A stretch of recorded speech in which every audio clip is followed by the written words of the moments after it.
Boa tarde, pessoal. Vamos começar. Eu sou o Rômel, sou aqui do TCU. Vou estar, nas outras palestras, a Fabi estava fazendo aqui a apresentação, a gente vai revezar com ela. Então, eu queria convidar aqui o colega Sinésio Fernandes Maia para apresentar o projeto aí, Eficiência do Projeto Lean nas Emergências na Rede Hospitalar do SUS, uma análise empírica utilizando DEA, SBM e índice de Malmquist.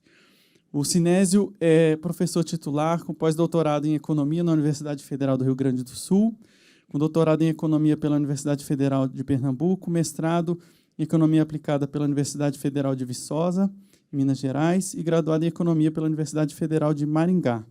Então, já rodou o Brasil inteiro aí estudando, né? Professor da Universidade Federal da Paraíba, Departamento de Economia, e tem atuado em pesquisas na área de economia aplicada. Atualmente tem dado ênfase em modelagens econométricas de série de tempo e mercados de capitais. Seja bem-vindo, Sinésio. Obrigado por estar aqui com a gente. Boa palestra para você. Boa tarde a todos.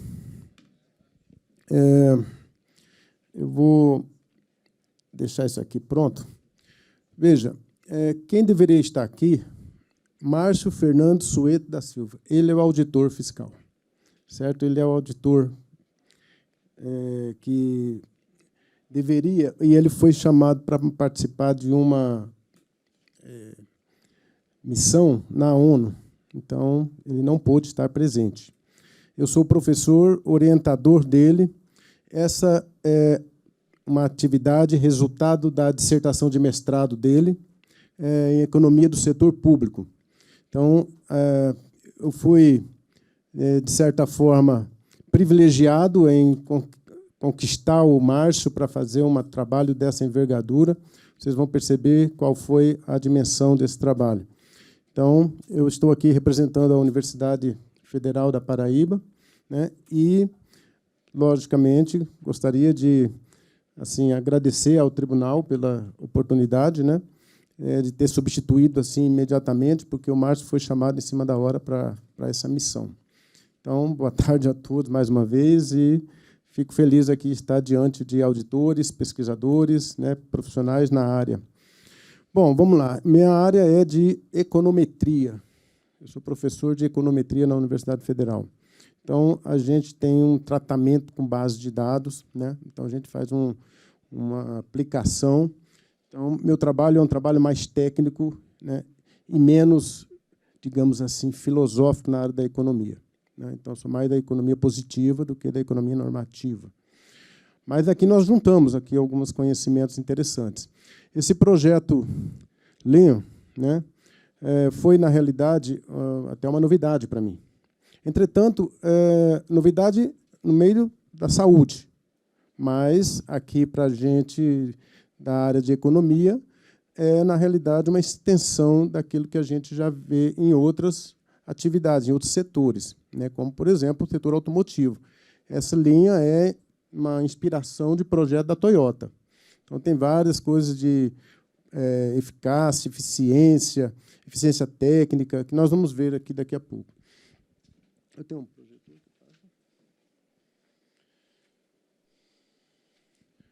Bom, qual é o contexto aqui? Auditor, né, da União tem aqui um problema chamado, né, crises fiscais, alocação eficiente dos recursos, saber exatamente como que a gente voltou aqui, né? Como que a gente pode operar modelos de auditoria usando técnicas quantitativas para economicidade, né? Então, essa é a ideia. Nós tínhamos ali um cenário, em 2023, de déficit de 250 bi nas contas públicas, nos gastos, né, fiscais aí do governo. Hoje está um pouquinho maior, não vou nem entrar nesse detalhe. Os gastos só na área de saúde estão em torno de 400 bi em 2023, mensuração do IPEA. Então, nós temos aqui um recurso, né, primeiro, em economia, recursos escassos e com déficits que a gente deve realmente procurar como otimizar essa situação. né? Bom, nós temos aqui na área de saúde, pós-pandemia, Covid-2019, uma série de inovações, uma série de mudanças, né? E a gente também delimitou isso, né? Tem aqui no cenário da saúde, envelhecimento da população, né? Inflação de produtos da saúde superior ao IPCA e cenário de carga tributária elevada e de engessamento de despesas. Então, esse é o contexto. É assim que nós iniciamos, foi assim que nós iniciamos nosso trabalho, né? Então, a pergunta é, será que esse projeto Linha nas emergências do SUS aumenta a eficiência na produtividade dos hospitais participando de longo prazo? Então, a pergunta mesmo seria, será que eu consigo, a partir do SUS, melhorar a eficácia ou eficiência fiscal, gastando melhor? Como é que está esse nível? Quais são as medidas que nós podemos utilizar para que a gente possa ter pelo menos uma noção de como que essas coisas se distribuem? Então, essa era a ideia, né, inicial que a gente partiu para fazermos aí o trabalho de dissertação de mestrado. Bom, qual era o objetivo do trabalho? Então, veja, avaliar a eficiência técnica do projeto Linha nas emergências na rede hospitalar SUS no período 2019 a 2023. Nós pegamos aqui um período... Esse projeto Linhas, ele começou em 2017. Já eu vou explicar um pouco melhor como que funciona isso. Mas 2019 foi a primeira amostragem. E depois, em 2023, foi feita outra amostragem. Essa coisa evoluiu? Será que nós tivemos um ganho adotando esse projeto, esse programa? Digamos assim, né? Depois, comparar os índices de eficiência técnica nos hospitais participantes antes e após. Só que aqui nós temos eficiência técnica, que já também vou explicar como que nós contextualizamos isso na eficiência técnica. Outra coisa também que a gente deve lembrar é que nós estamos adotando somente no hospital, somente a emergência e urgência. Não estamos adotando todo o cenário, não, do hospital. Então, é naquele caso só da emergência e da urgência, né? E esse projeto foi realmente parceiro, o Sírio-Libanês, né, para o SUS. Então, a gente quer saber exatamente se no SUS tem a mesma performance que um hospital como o Sírio-Libanês, né?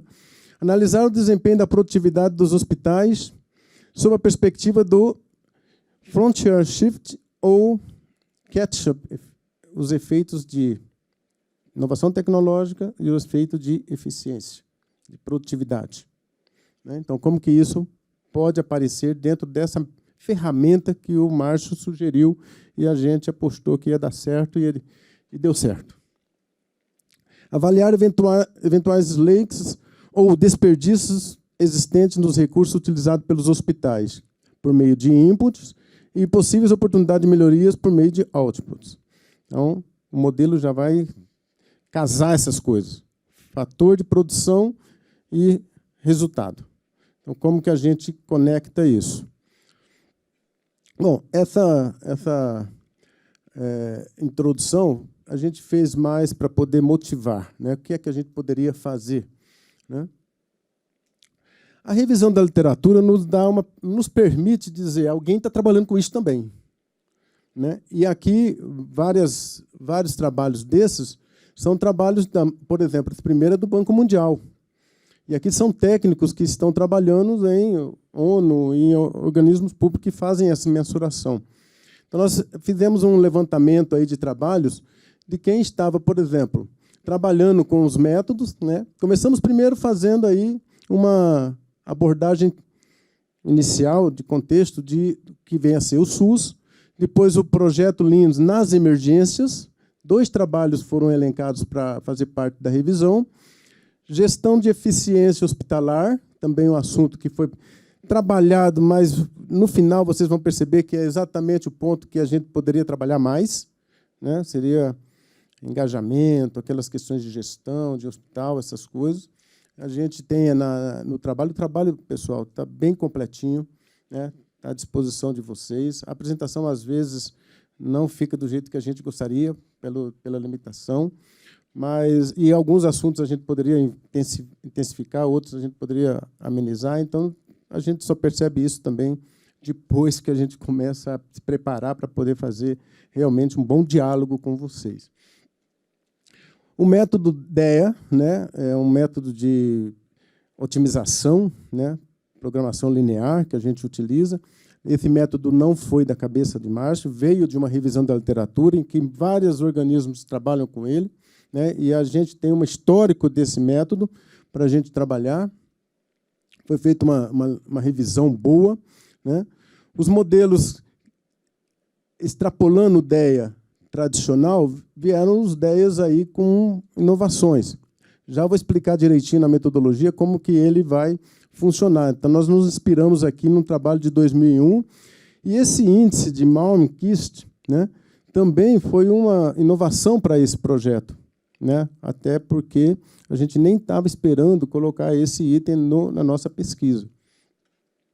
Os estudos empíricos que a gente comparou aqui foram trabalhos que foram feitos para a Polícia Federal, foram trabalhos feitos para outros setores, e a gente resolveu, não, vai dar certo aqui, e deu certo. Aqui também está faltando um modelo teórico. O modelo teórico que embasa tudo isso aqui é o modelo de eficiência técnica, né? E a eficiência técnica é uma ferramenta para os economistas, tem alguma linguagem que, às vezes, quem não é da área de economia acha muito chato. Por exemplo, rendimento constante de escala, rendimento crescente de escala, rendimentos variáveis de escala. Então, no caso, por exemplo, aqui, a eficiência técnica, que a gente colocou no modelo, a gente partiu do pressuposto, nesse modelo aqui, constante de escala. O que seria isso? Né? Ou seja, eu aumento os fatores, os insumos, né? Aumento os fatores de produção, eu estou num estado de fator de produção com determinado nível de produção. Tá.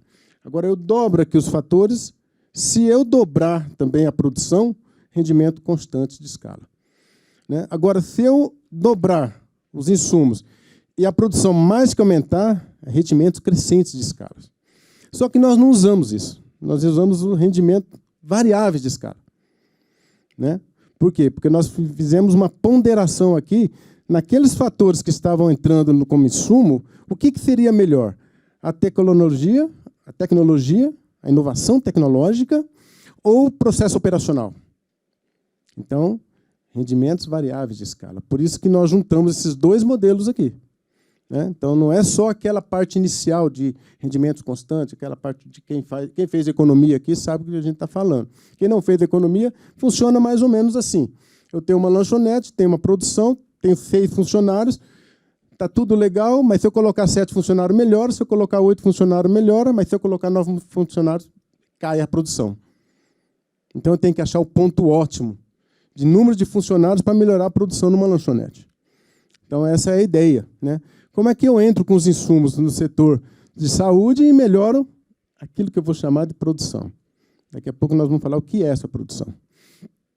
Bom, então a revisão da literatura passa pelo modelo teórico aí que embasa tudo isso, que é de economia. Né? E acho que também não fica distante do que vocês fazem quando vocês estão procurando a economicidade, né, alocativa. Então, bom, o projeto Lean nas emergências, né, foi um projeto que foi criado em 2017. Tem um programa, PROAD, do SUS, que foi, eu acho que é PROAD mesmo, eu não tenho muita habilidade com essa... É PROAD, né?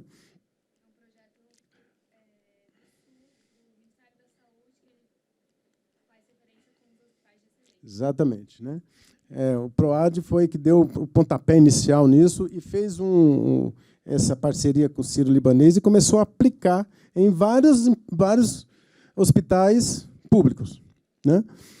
Então, qual é a lógica do projeto Lean nas emergências? Implementação de ferramentas eficazes de qualidade, gestão e comunicação, otimização e padronização de fluxos e processos de atendimento, ampliação da visão sistêmica, aumento da qualidade de segurança, redução no tempo médio e otimização dos recursos. Em outras palavras, o que a gente quer? Com todo esse checklist aqui. A gente quer reduzir o número de pessoas na emergência. a lotação inicial, né? E se a gente tem desperdício nessa lotação aí, o que é que a gente está desperdiçando? Então, a ideia era essa, inicialmente, no 2017. Ou seja, reduzir o número de lotação e verificar quanto custa isso. Será que, se a gente intervir, realmente melhora? Bom, aqui tem uma ideia, né? Qual é o funcionamento desse projeto. Ele tem 18 meses de funcionamento, né? Então, ele tem lá linha, parte do pressuposto de redução de desperdícios, agilidade, né? Então, a gente tem aqui um trabalho enxuto. É aquela filosofia mesmo, várias filosofias. No trabalho escrito, tem elencando todas as inspirações do Lean para chegar a essa eficácia, né? Ele tem uma aplicação mensal, né? 2 dias, 8 horas por dia para poder fazer a coleta, 10 visitas e 18 meses. Por que 18 meses? Porque a gente também testa saber se, quando entra uma emergência, se depois ele tem renovação dessa emergência, ou seja, volta novamente para o hospital, né? Então, a ideia é mensurar isso 18 meses para ver se tem reinternação, né? Então, o projeto tem aí, né, uma aplicação interessante. Bom, aqui a parte chata do negócio, que é a parte matemática, para definir o que é essa DEA, Análise Envoltória de Dados, né? Aqui tem no texto também, até o gráfico lá está melhor que aqui, né? Aqui só tem uma relação aqui, né? E lá tem as duas relações de crescimento constante de escala da produção com os insumos, né? E depois o crescimento, um rendimento crescente de escala. Algumas formulações que eu quero maximizar isso aqui, né? Otimizando os insumos que nós vamos colocar no modelo.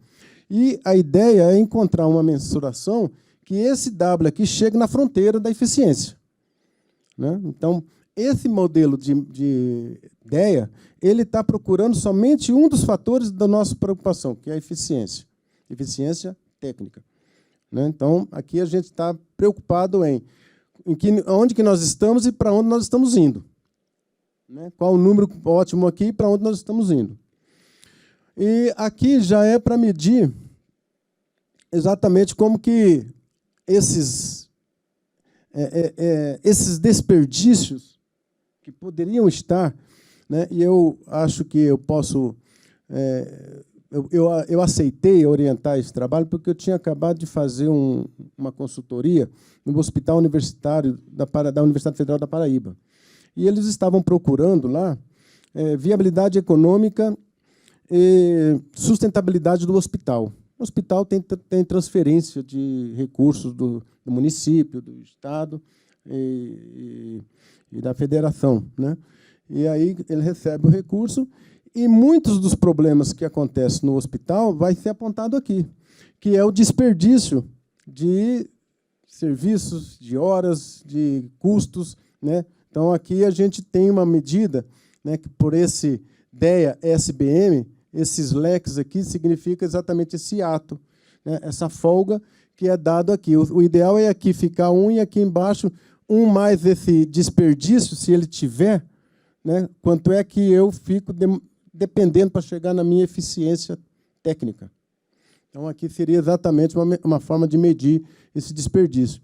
E, por último, vem esse índice de Malmquist, né, que significa, não a parte aqui, eu estou vendo uma parte estática, eu pego os dados e verifico o que aconteceu naquele período, mas aqui eu estou verificando uma dinâmica. Período T e YT mais 1, e ao longo do tempo isso vai sendo projetado. Ou seja, existe produtividade ao longo do tempo, e aqui entra um fator que a gente colocou na nossa programação, que é ponderar essa produtividade, essa dinâmica da trajetória para o índice de eficiência, destacando a tecnologia e o operacional. Bom, auditores todos sabem que os modelos que são feitos existem limitações, restrições e considerações, né? Vamos levar em consideração aqui, deixa eu pegar um pouquinho de água ali. Já estou com a minha...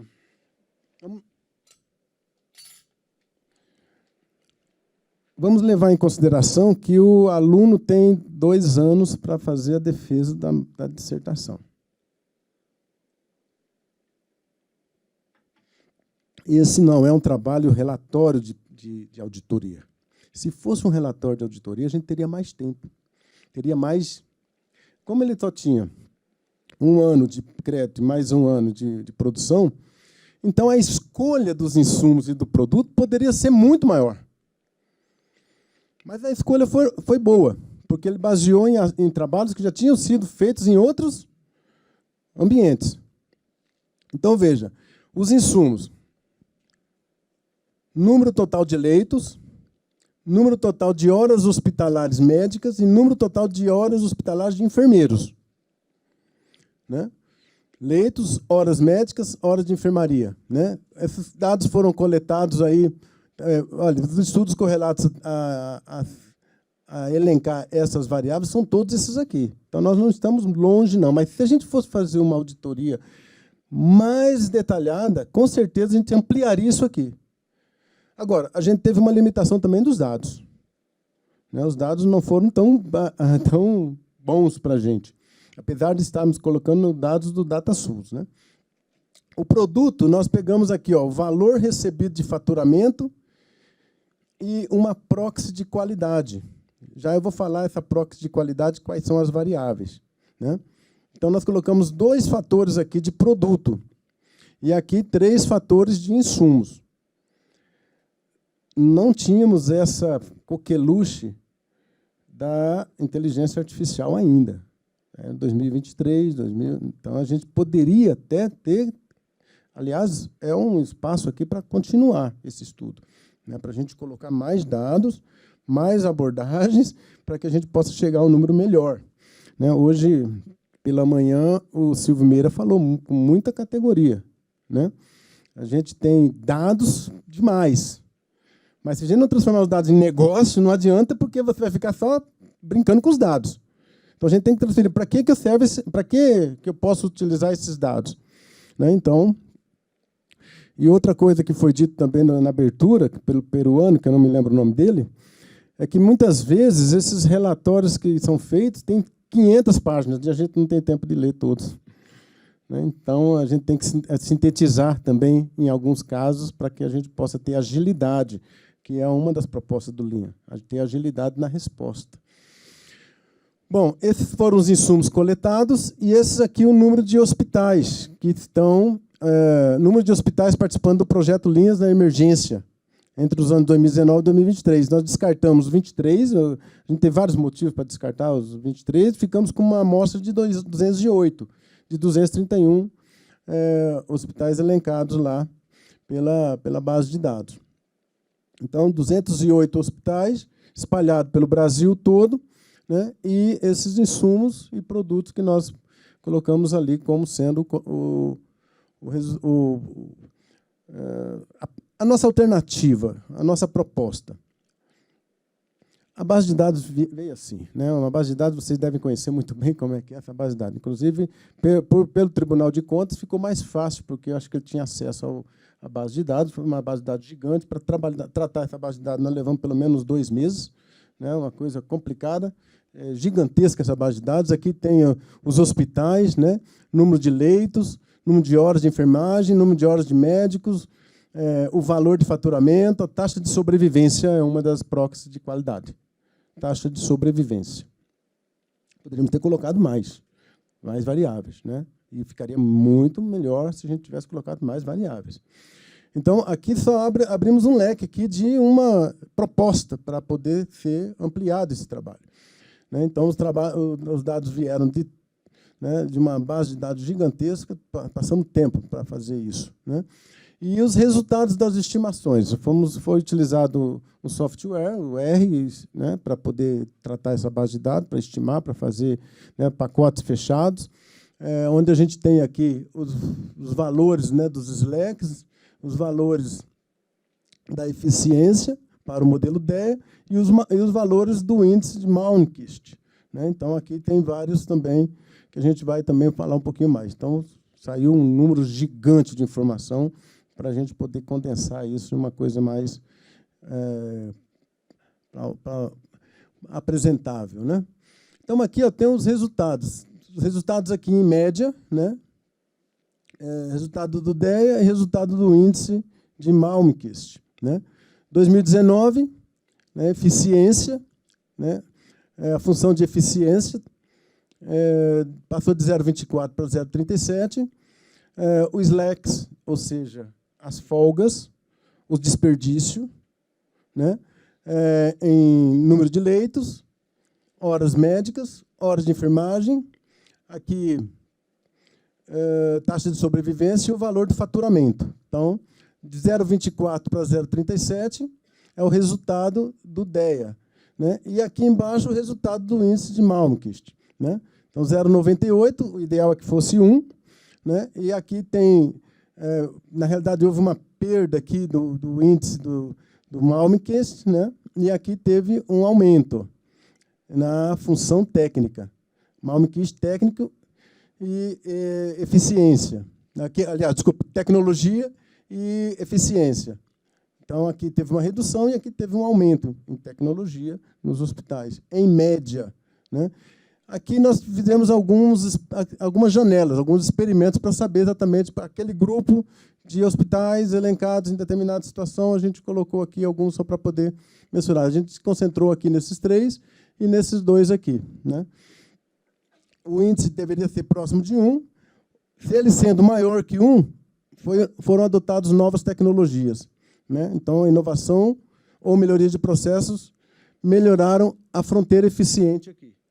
Essa é a ideia do resultado do trabalho inicial, né? Então, essa aqui é uma média feita para os 208 hospitais, né? Então, fizemos isso aqui. Aí nós começamos a estratificar isso aqui, né? Verificar exatamente que ponto que a gente poderia melhorar um pouco mais a atuação do auditor, né? Aqui nós fizemos uma ideia, ou seja, os percentuais acima de 1, aqui, ó, né? De unidade médica que a gente estava fazendo, ou seja, dos hospitais, tiveram somente, por exemplo, esse E00 é um grupo, esse aqui E11 é outro grupo. A gente poderia colocar aqui vários grupos que nós separamos, mas aqui a gente está olhando aqui, ó, a média, a eficiência e a tecnologia. Então, nenhum dos dois atuou aqui, aliás, a tecnologia passou 1,04, a média 0,98 e o valor médio aqui foi quase a média desses dois, 0,98 aqui um pouquinho mais baixo, né? A média foi 0,94. 0,94 aqui, 1,04 aqui, a média aqui. Agora, essa curva aqui mostra qual é a proporção de hospitais que chegou até acima de 1, né? Que teve acima de 1. Então, 40% somente de hospitais da amostra toda conseguiu atuar acima de 1. E ninguém, olha aqui, ó, em média. Ó. Bom, aí nós separamos por região, né? Fizemos uma região sul e sudeste, teve a maior produtividade, né? E a região norte, a pior produtividade. Sul e sudeste, né? Maior produtividade. E a região norte foi a pior, né? Em média, no M aqui, ó. Separamos por região. Isso nem estava no plano nosso, era só pegar o valor total, mas depois nós fizemos a média. Isso aqui também está melhor explicado no paper, né?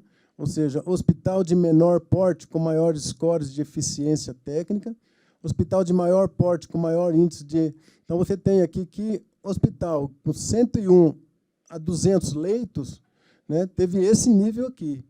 Hospital de 51 a 100 teve esse nível aqui, né, no índice de Malmquist, né?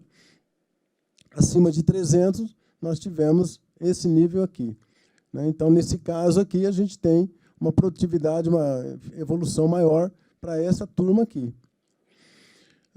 Aqui nós separamos para a região geográfica e aqui nós separamos por faixa de leito. Foram as duas opções que a gente sugeriu aqui só para apresentar.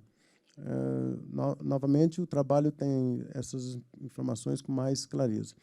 Aqui ficou uma apresentação também interessante, porque o valor do DEA, né, olha lá, separado por deficiências ou por slacks, né, ou por hiato, ou folgas, né?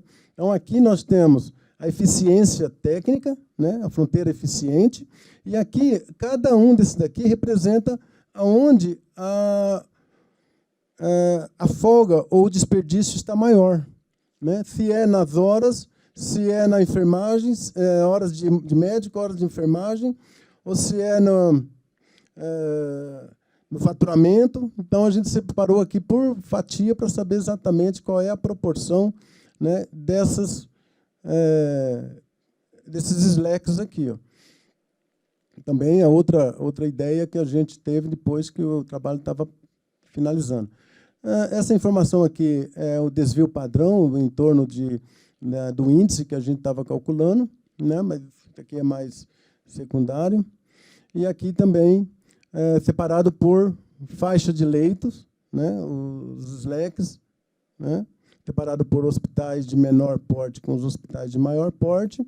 E aqui o valor, a apresentação completa, né?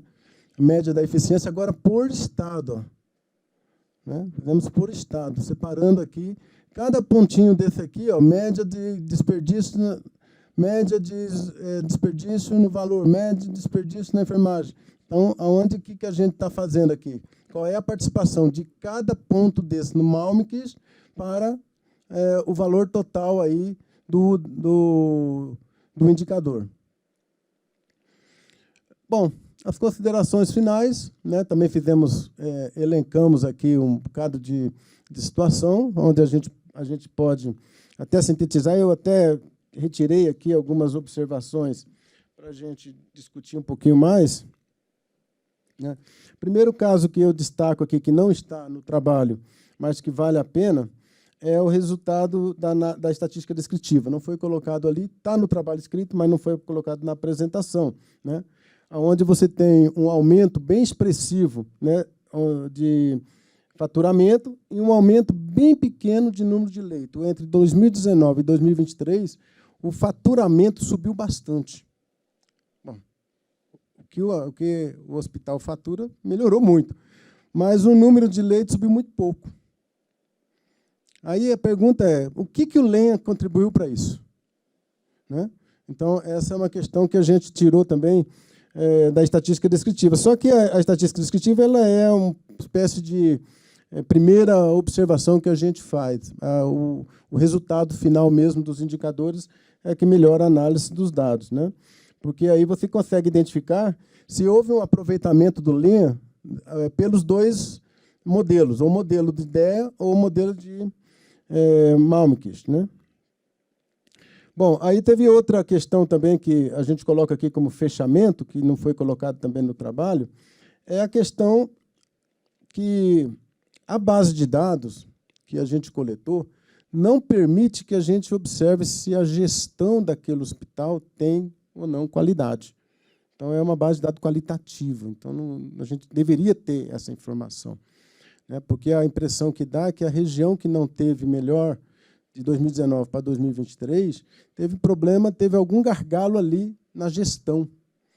E aí, quando a gente olha a base de dados para tentar colocar no modelo para testar, a gente não encontrou essa base de dados, né, de gestão. Não só de gestão operacional, mas, por exemplo, de engajamento da equipe. Uma coisa que a gente percebeu, né, que a cultura organizacional do hospital, lá, por exemplo, lá no Hospital Universitário em João Pessoa, na Universidade Federal da Paraíba, realmente o engajamento é muito baixo. Toda vez que aparece uma novidade, você tem metade da turma que adere, mas 50%, 60% não adere. Isso é uma prática comum no hospital. Agora, como que a gente pode montar um projeto para intervir nisso? Ou seja, como que a auditoria poderia intervir nisso? Como que a gente poderia sugerir que, olha, você tem que melhorar a qualidade técnica, onde que teve qualidade técnica maior, o resultado foi melhor. Mas onde teve qualidade técnica menor, região norte e nordeste, o resultado foi pior. Então, novamente, a inovação tecnológica melhora. Mas e a gestão? Às vezes, essa inovação tecnológica é parceira por capacitação para a inovação tecnológica. E isso não estava mensurado. Bom, parece que isso também é uma lógica, né? Uma lógica consensual. Isso era de se esperar, né? Mas mensurar isso não tá fácil. É que é o difícil. É mensurar, qualificar, quantificar, levar a um número. Lá, quanto é que eu preciso melhorar? O gestor quer isso, né? Qual é a lógica dessa... E tem a última questão que a gente também não colocou aqui no trabalho, que eu acho que vale a pena a gente ressaltar, é que cada 10%, até foi destacado ali, mas a cada 10%, né, que eu ganho em eficiência hospitalar, eu poderia economizar 3,5 bilhões de reais. Então, a ideia é, eu estou com um índice de ideia, de 37% de eficiência. Então, eu tenho 60% de ineficiência. Essa que é a leitura mais crua e nua aí. Então, ainda tenho muito para trabalhar. Eu tenho muito para fazer gestão. Apesar de ter melhorado de 2019 para 2023, nós ainda estamos muito abaixo daquela fronteira de produção. Então, precisa melhorar. Tecnologicamente, já é o sinal. Bom, se eu melhorar, por exemplo, o setor da farmácia, de atendimento, de internamento, de leitos, de ficarem todos conectados, fica melhor. Mas eles não se conectam. Ali é uma confusão danada, pelo menos no meu caso, no nosso experimento lá, né? Então, aí você tem um problema de gestão, onde você prejudica todo o projeto aí de LEAN, né? Colocar recurso no...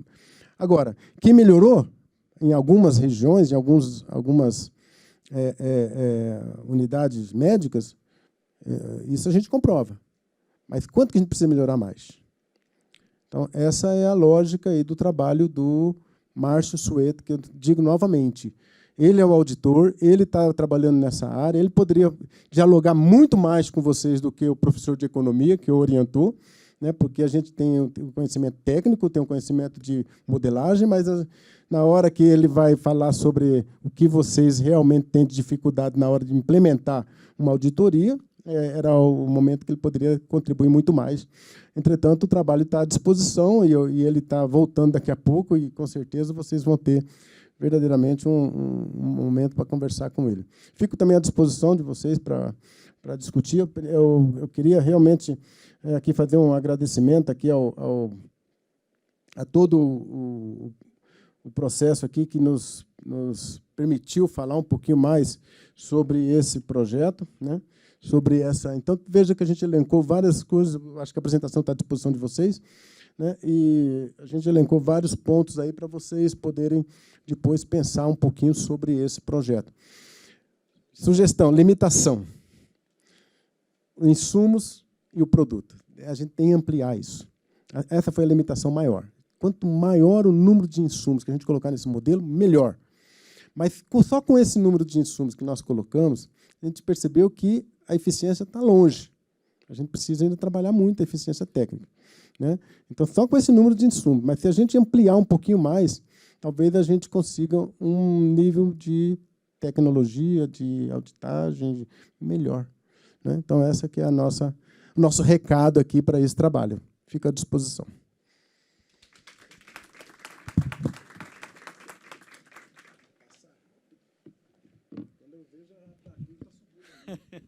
Obrigado, professor. Pessoal, vocês têm alguma pergunta? Passar aqui. Boa tarde. Primeiro, parabéns pela apresentação, foi muito elucidativa, principalmente para quem trabalho na Paraíba, no Tribunal de Contas da Paraíba, e hoje eu faço a autoria da PB Saúde. E é realmente um buraco negro que a gente ainda não conseguiu se encontrar, nem nos dados que eles não se comunicam. Então, é realmente algo que interessa bastante. E a minha pergunta seria sobre a questão dos hospitais que não atingiram a melhora na produtividade, os outros 60%.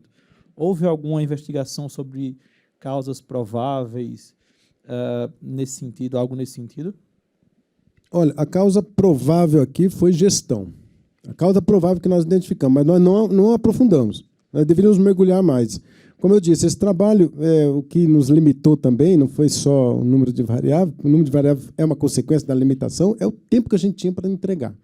Isso, todo mundo que fez pós-graduação sabe que esse negócio é rigoroso, né? Quando a gente está ali naquele ponto final, mas dá um estresse, você quer se livrar logo daquele negócio, defender logo e vamos fazer o trabalho depois. Então, eu acho que ele fez uma boa proposta, mas precisava realmente mergulhar mais, né? E nós tivemos 40% de hospitais que atingiram níveis razoáveis, mas 60% não. E 15% muito fraco mesmo.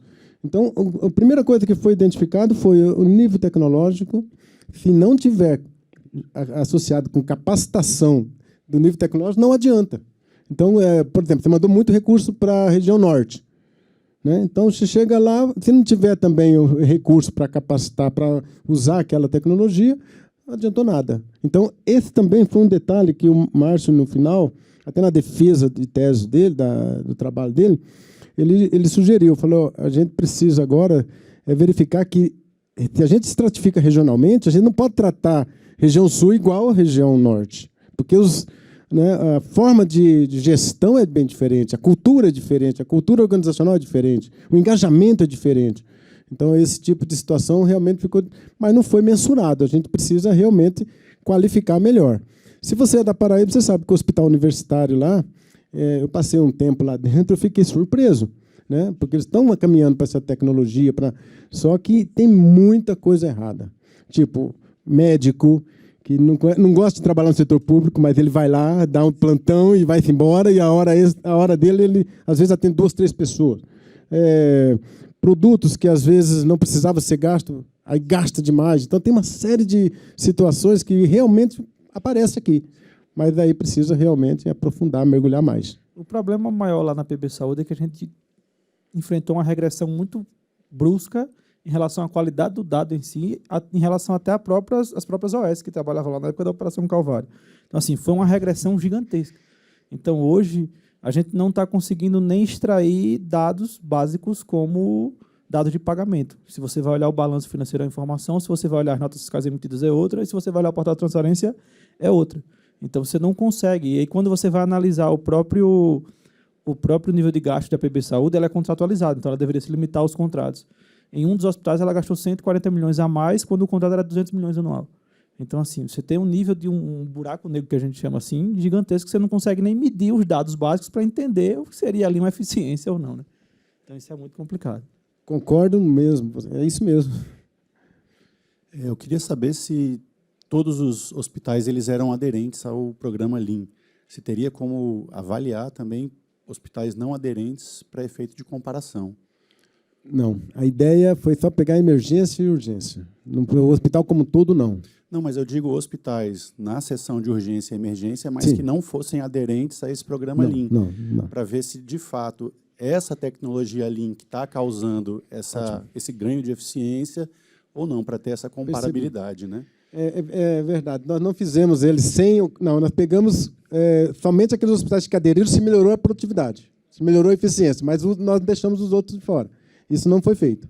Foi até um momento que a gente também teve de discussão, será que não seria melhor elencar aqui alguns que não têm nada? Sim. Mas aí ia dobrar o serviço, ia dobrar o trabalho, e a nossa intenção era, o Lean é eficiente? Segundo o Sírio-Libanês, é. E o Sírio-Libanês é um modelo. Então vamos ver se o SUS adota isso também. Então, nós resolvemos somente mensurar o projeto Lean.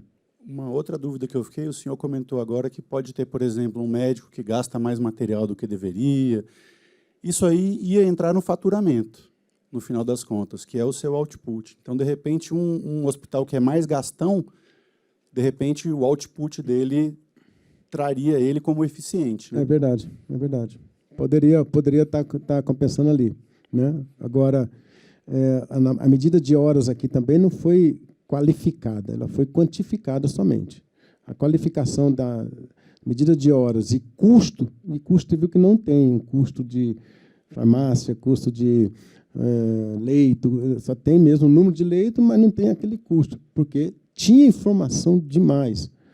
Mas para tabular essa informação, a gente não conseguiu chegar. Mas fica um desafio para os auditores, né? Eu acho que fica aí uma boa ideia para a gente chegar lá e trabalhar isso aí com mais precisão. Eu acho que com essa do Silvio Meira hoje pela manhã, né, que ele deu um alerta ali, né, e eu acho que é uma boa ideia tentar agora montar as equipes para fazer disso aqui uma espécie de qual é o resultado final que eu posso obter com isso. Se a gente conseguir economizar aqueles 3,5 bi, né, aumentando somente 10% de eficiência, então eu acho que é uma boa ideia. Então a gente tem que fazer o processo reverso. Quanto é que a gente vai reduzir aqui de gasto? E quanto é que a gente vai quantificar aqui? Mas é uma boa observação a sua, né? Poderia estar comprometendo o faturamento, né? O gasto dele poderia estar comprometendo o faturamento. Não foi feito isso porque a gente só pegou a conta faturamento bruto, né? Mas é uma boa ideia.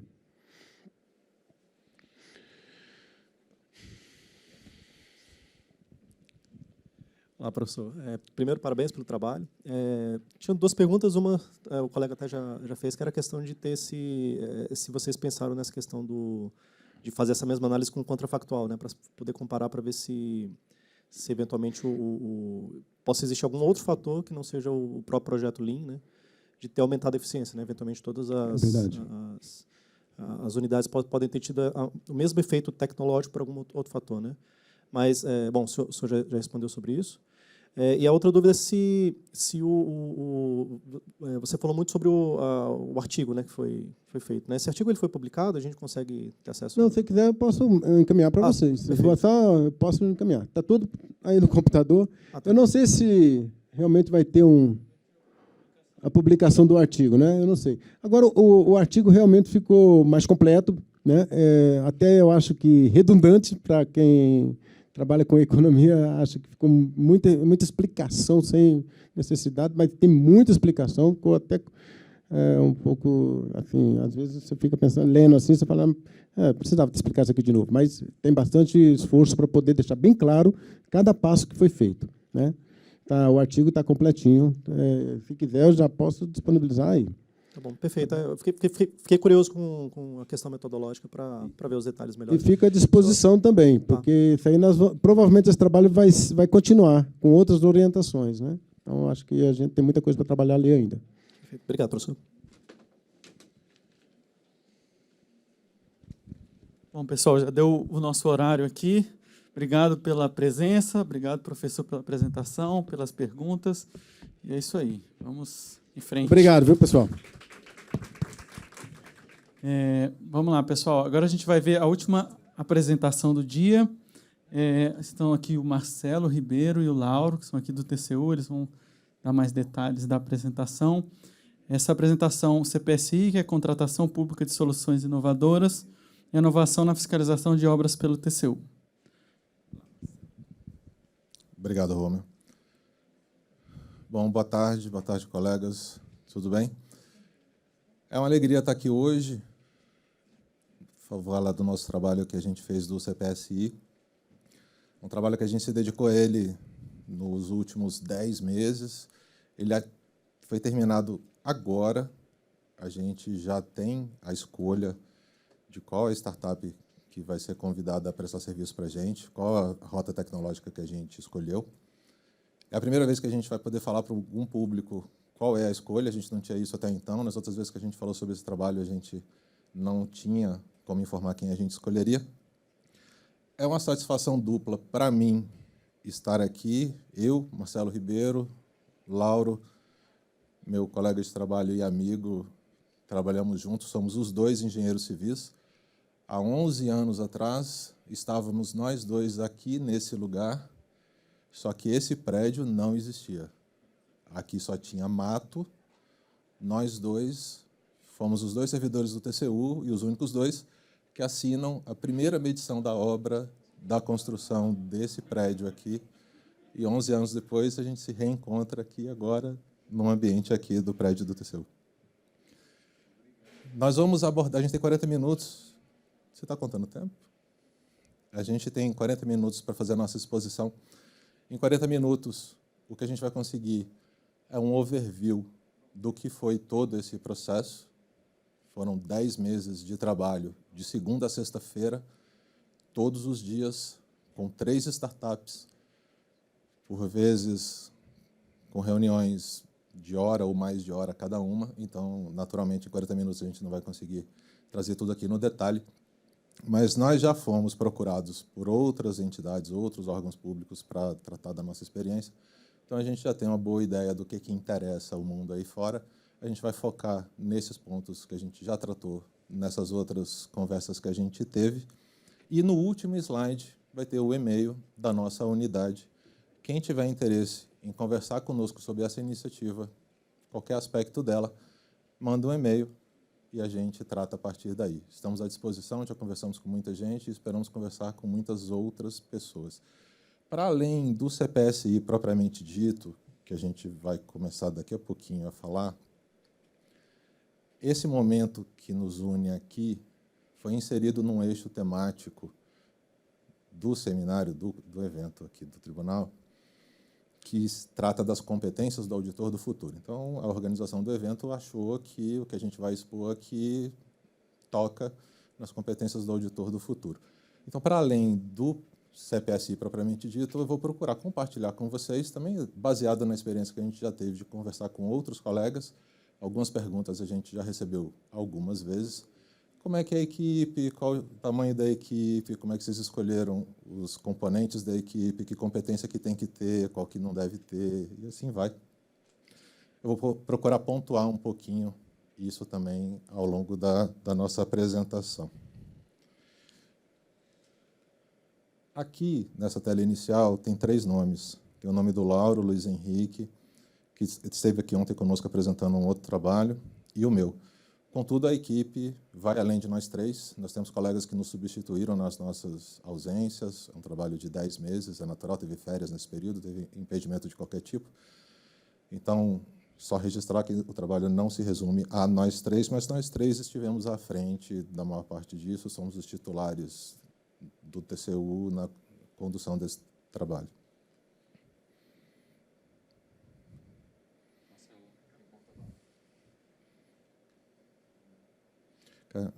Beleza, foi. Aqui a introdução ao CPSI e TCU, diz que é uma iniciativa pioneira, só vou fazer aqui um registro sobre esse pioneira. Pioneira na administração pública direta federal. Tem já quem tenha feito o CPSI antes do TCU, que, pelo que me consta, quem primeiro fez foi a Petrobras, em 2022, o CPSI criado na Lei Complementar 182 de 2021, o Marco Legal das Startups. Já no início de 2022, a Petrobras já faz uma contratação de CPSI baseado nessa legislação. Então, nós fomos pioneiros, mas na administração pública federal. O que foi um desafio para a gente não tinha experiência nossa, claro, antes com esse tipo de contratação, e, basicamente, pouco no que nos apoiar como experiência de colegas que a gente pudesse aproveitar para montar o nosso processo. Então, foi realmente desbravando algo novo.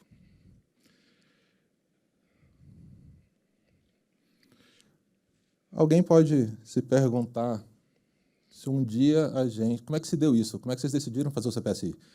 Não foi um impulso de ninguém, a gente não amanheceu dia nenhum determinado a fazer um CPSI para contratar inovação ligada à fiscalização de obras de pavimentação urbana. Foi feito um amplo diagnóstico aqui no tribunal, formalizado, um grupo de trabalho. Foi feito um levantamento em todo o tribunal, em todas as áreas do tribunal, de desafios que existiam e que a percepção é que, para superar esse desafio, era necessário o emprego de inovação. Feito esse levantamento, esse diagnóstico em todo o tribunal, isso foi hierarquizado e analisado. Do que foi selecionado, esse grupo retorna para a unidade técnica, e aí retorna para nós, porque nós havíamos indicado o desafio da fiscalização de obra de pavimentação urbana, retorna para fazer uma imersão no problema, no desafio da fiscalização, entender melhor os contornos do que a gente estava tratando.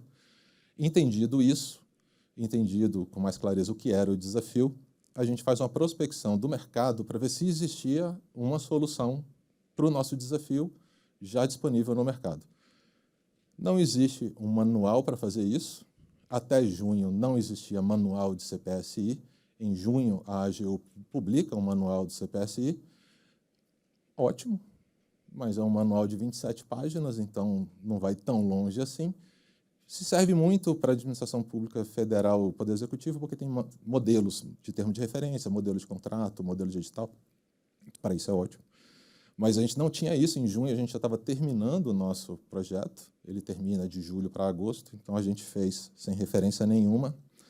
E essa prospecção de mercado, só para compartilhar com vocês aqui, por exemplo, como é que a gente fez do jeito que nos pareceu possível. Lauro consultou o amigo dele que voa drone em sítio de mineração, amigo que é professor de faculdade e que trabalha com isso. Eu consultei amigo que é professor da UNB, da Fundação de Apoio, amigo que trabalha também com drone, com aerofotogrametria. A gente foi atrás de quem a gente conhecia para compartilhar o nosso desafio, ver o que o mercado tinha ou não tinha. Isso trouxe alguma luz para a gente a mais. E a gente, a partir disso, sai com um chamamento público ao mercado para participar de uma audiência pública, onde a gente compartilharia, faria uma exposição do que era o nosso desafio, em que pé nós estávamos, o que a gente tinha, e ouviríamos o mercado a respeito da nossa pretensão de contratar inovação para aquele desafio. Isso tudo é público. Existe um hot site do TCU sobre esse CPSI, é o www.tcu.gov.br/CPSI. Lá tem a gravação dessa audiência, essa audiência foi gravada, nós dois participamos. A gente ficou um pouco com aquele temor do anfitrião, que faz o convite para a festa e fica com receio de quem é que vem, não vem ninguém. Para nossa grata surpresa, veio bastante gente. A gente teve mais de 20 startups interessadas, vieram para a conversa e ajudou demais a aprimorar o nosso termo de referência. Aqui a gente não tem edital ainda, a gente está construindo o edital. Eles vieram para aprimorar, então, o nosso termo de referência. Toda a discussão é gravada e está disponível nesse hot site. Não só isso está lá no hot site, para quem se interessar, lá tem o que veio antes e o que veio depois. Lá tem nosso termo de referência, tem estudo técnico preliminar, tem o edital, tem as 22 propostas que nós recebemos depois da publicação do edital, estão lá. Tem as propostas dos nossos, dentre elas, as 3 que nós chegamos a contratar, nós contratamos 3 startups para o desenvolvimento de 3 rotas tecnológicas, acabou sendo 3 rotas tecnológicas, mas a gente vai falar um pouquinho mais disso à frente. Então, fica só a dica de que é uma boa fonte de informação. O que não tiver aqui, já sabe, nosso e-mail está no final, entre em contato com a gente e a gente se fala. O que é, afinal de contas, o desafio que a gente pretendeu resolver? Você tem a redação exata desse negócio? Tem qual era? Parecido. É fiscalização periódica tempestiva em larga escala de obras de pavimentação, né, obras de pavimentação urbanas ou áreas rurais. Traduzindo em bom português, como eu consigo ter informação da execução de uma obra de pavimentação urbana sem precisar mandar ninguém do TCU lá? É isso que a gente queria. É disso que se trata. Esse foi o desafio que foi colocado. Vieram 3 startups, a gente já vai falar sobre elas. Aqui uma questão que eu fomento a inovação, é um dos princípios da lei das startups, então isso estava no nosso radar também, fomentar a inovação pelo lado da demanda, então a gente quis se colocar nessa posição no mercado. O TCU não é infrequente que esteja à frente de iniciativas que a administração pública ainda não tem como praxe, então não havia sido feito ainda e a gente se propôs a fazer, até para ver como é. E foi na prática que a gente descobriu como é. Eu achei até interessante, nesse momento a gente não tinha a mínima ideia de que viria. As empresas poderiam apresentar qualquer coisa. A gente estava pensando muito em imagem de satélite e drone nessa época, né? E então a gente ficou o que a gente pensava no início muito era imagem de satélite. É o que vinha mais à nossa cabeça, mas poderia vir qualquer coisa, né? Eu não vou chegar aqui a usar a figura de que foi um passo rumo ao desconhecido, foi um salto no escuro. Mas a gente entrou num caminho que a gente não sabia exatamente onde ia dar. A gente acabou descobrindo um monte de coisa que nem imaginava que poderia descobrir ao longo desse caminho. A gente vai conseguir compartilhar com vocês algumas coisas sobre isso. É nossa intenção descer no detalhe aqui e apresentar resultado concreto do que a gente fez e de como foi o desenvolvimento disso, como foi a jornada nisso daqui. A gente não vai tomar o tempo de vocês com definição sobre CPSI. Isso aí está na lei, qualquer IA aí traz para vocês. Então, aqui é uma solução tecnológica para a demanda pública. Mudança na fiscalização. Aqui, a palavra mudança aqui até não está aqui por acaso. A gente já tem o nosso modelo tradicional de fiscalização, que é aquele que envolve a ida de 2 técnicos ao local da obra, visita, vai lá, tira foto, conversa com o gestor, pega a documentação, volta para casa, escreve um relatório. Isso aí é o que a gente sempre fez e sabe fazer. Só que existiam e existem as limitações para seguir nesse modelo. Você tem limitações orçamentárias, você tem limitação de pessoal, você tem limitação de tempo. A gente não via muito como ter um ganho incremental apreciável a partir das premissas que a gente já tinha adotado. Então, é mudança no seu sentido primeiro mesmo. A gente estava resignado, descontente com a situação em que nós estávamos e pensando em como poderíamos fazer diferente. Daí nasce o nosso desafio. Eu falo, tá, e se eu não precisar ir lá? E a gente tinha sido confrontado com um problema adicional sobre esse tema particular das obras urbanas obras de pavimentação urbana. A Codevasf, o Denox, algumas entidades públicas passaram a usar uma nova sistemática de contratação de obra de pavimentação, onde eles faziam uma licitação por pregão, faziam uma ata de registro de preço de serviço de pavimentação, e depois assinavam centenas de contratos de obra de pavimentação de baixo valor, pulverizadas por uma área enorme, uma quantidade enorme de municípios. Então, isso foi um desafio adicional para a gente, porque antes, quando eu tinha contratos de valor maior, com mais área a ser pavimentada, mas eu tinha um contrato só. Eu poderia analisar todo esse objeto dele de pavimentação por amostragem, mas eu analisava uma contratação só. E agora o meu paradigma era outro. Eu tinha que mandar uma equipe do TCU para ver uma obra de R$400 mil no interior de um estado, longe daqui, e aí a coisa ficou difícil de colocar no nosso planejamento. Então, a gente também foi espremido por essa circunstância, ou seja, mudou o cenário, mudou o mercado, a forma dessa contratação, e isso levou a gente também a pensar em mudar a forma com que a gente fazia aquilo, para conseguir enfrentar o desafio que estava colocado ali para a gente.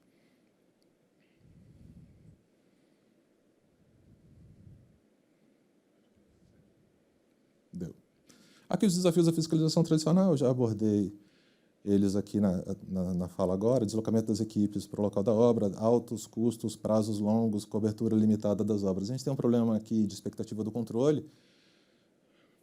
A nossa intenção era aumentar a expectativa do controle, a gente não conseguia isso a partir dessas limitações que a gente tinha.